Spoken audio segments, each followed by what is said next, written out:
Tapi saya ini hayal, tapi hayal. Saya pernah didatangi tokoh-tokoh jin. Lo percaya mau tidak terserah. Datang ke saya.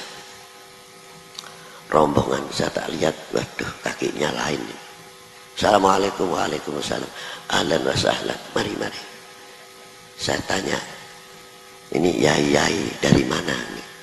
Saya dari Azraq. Azraq itu satu planet, walaupun dalam ilmu pengetahuan tidak ada. Azraq itu ibu kotanya jin, planetnya jin, namanya Azraq. Ini yang ahli ilmu hikmah mesti paham. Kalau tidak ahli ilmu hikmah nggak paham.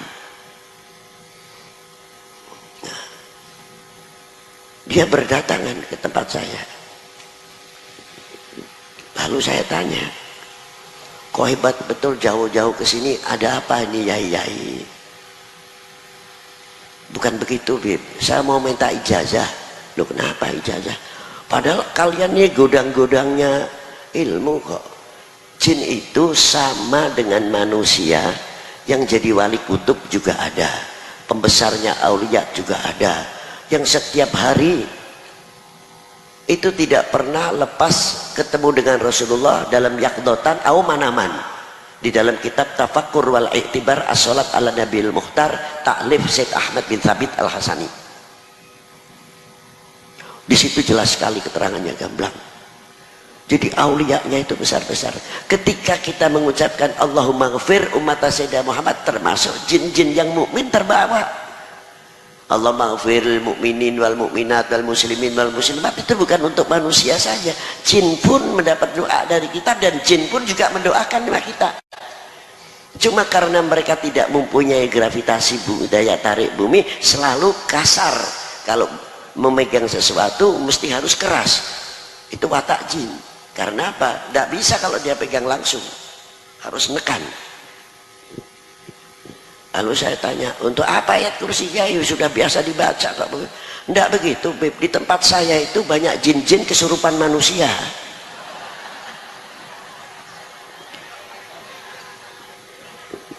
Wah, ajib betul ini. Tak pikir-pikir, benar juga tapi.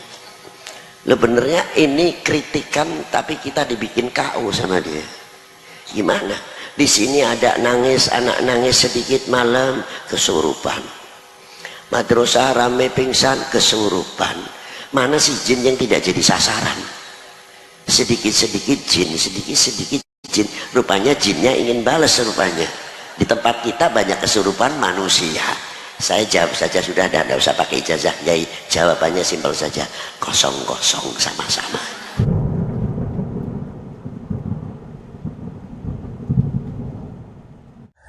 Normalnya manusia, mereka tidak bisa melihat jin.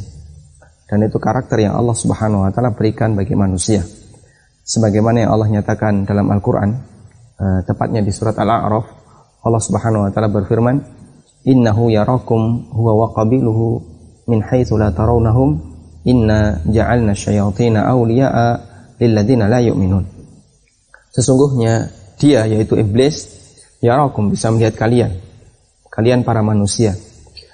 Huwa wa junuduhu, dia dan para pengikutnya, para pasukannya, yaitu para jin. Min haitsu la tarawnahum, di tempat yang kalian tidak bisa melihat mereka. Inna ja'alna syayatina awliya'a lilladzina la yu'minun, dan kata Allah Subhanahu wa Ta'ala, aku jadikan setan-setan itu menjadi wali bagi orang-orang yang tidak beriman. Ayat ini mengisyaratkan bahwa manusia pada normalnya mereka tidak bisa melihat jin, dan itu normalnya manusia. Sifat asli karakter manusia, mereka tidak bisa melihat jin. Sebaliknya, jin bisa melihat kita. Karena itu mengingat manusia tidak bisa melihat jin, tidak ada sisi kelebihan dan keistimewaan ketika ada orang yang melihat jin. Mungkin yang jadi pertanyaan adalah, bagaimana dengan riwayat dari Abu Hurairah radhiyallahu anhu yang beliau pernah menangkap jin ketika zakat apa? Ketika beliau diperintahkan untuk jaga zakat mal atau zakat fitrah. Disebutkan dalam hadis riwayat Bukhari Muslim, Abu Hurairah radhiyallahu anhu pernah ditugaskan oleh Nabi sallallahu alaihi wasallam untuk menjaga gudang zakat. Kemudian di malam pertama datang sesosok makhluk yang dia mencuri makanan. Kemudian ditangkap oleh Abu Hurairah. Kemudian makhluk ini memelas, tolong lepaskan saya karena anak saya membutuhkan, saya butuh makanan. Kemudian dilepaskan oleh Abu Hurairah. Karena Abu Hurairah berasumsi dia termasuk yang layak untuk mendapatkan zakat karena dia tidak mampu. Kemudian di malam yang kedua dia datang lagi. Kemudian ditangkap lagi oleh Abu Hurairah. Lalu dia beralasan, tolong kasihani saya butuh makanan. Kata Abu Hurairah, tidak, saya akan laporkan kepada Nabi sallallahu alaihi wasallam. Kemudian dia memelas, saya tidak akan datang lagi. Kemudian di malam yang ketiga ternyata sosok ini datang lagi. Lalu ditangkap oleh Abu Hurairah radhiyallahu anhu, dan kali ini kata Abu Hurairah, tidak ada ampun bagimu. Akan aku laporkan kepada Nabi sallallahu alaihi wasallam. Namun si sosok makhluk ini tetap memelas dan dia mengatakan kepada Abu Hurairah, maukah kutunjukkan kepadamu satu amalan yang bisa kamu baca sebelum tidur, sehingga dengan itu kamu tidak akan diganggu oleh golongan kami, yaitu golongan jin, sampai pagi. Kemudian jin ini mengajarkan ayat kursi agar dibaca sebelum tidur, dan itu salah satu di antara keistimewaan ayat kursi. Dibaca sebelum tidur akan menghalangi gangguan jin dari mulai awal malam sampai orang itu bangun tidur. Kata Al-Hafidz Ibnu Hajar rahimahullah ketika beliau menjelaskan hadis ini dalam kitabnya Fathul Bari, karena hadis ini diriwayatkan oleh Bukhari, beliau menyebutkan bahwa apa yang dialami oleh Abu Hurairah radhiyallahu anhu sampai beliau bisa menangkap jin, bahkan bisa berkomunikasi dengan jin, tentu saja beliau bisa melihat jin. Ini adalah melihat jin dalam rupa yang bukan aslinya. Artinya jin telah berubah wujud menjadi makhluk yang lain. Dan ketika itu yang ditangkap oleh Abu Hurairah seperti anak remaja yang baru mendekati balik. Namun kata Al-Hafidz Ibnu Hajar, untuk jin dengan rupa asli, kama khuliqa, sebagaimana ketika Allah menciptakannya, maka manusia tidak bisa melihatnya. Lalu Al-Hafidz Ibnu Hajar menyebutkan ayat yang tadi kita singgung, innahu yarakum huwa wa qabiluhu min haitsu la tarawnahum. Sesungguhnya dia, yaitu jin, bisa melihat kalian bersama para pasukannya, jin-jin yang lain, min haitsu la tarawnahum, di tempat yang kalian tidak bisa melihat mereka. Karena itu satu yang perlu kita ingatkan, normalnya manusia itu tidak bisa melihat jin.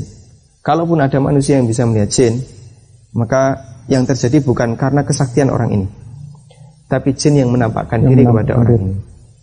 Yang menjadi masalah adalah, terus bagaimana caranya agar jin itu mau menampakkan diri kepada kita? Ya. Kalau dalam rupa asli, manusia tidak mungkin bisa melihatnya. Tapi kalau kemudian jin itu berubah wujud dan menampakkan diri kepada manusia, mungkin bagi dia untuk manusia ini untuk bisa melihatnya. Tapi yang jadi pertanyaan adalah, bagaimana caranya agar jin itu bersedia untuk berubah wujud dan menampakkan diri kepada kita? Ya. Kita ingatkan bahwa semacam ini bukan keistimewaan bagi manusia.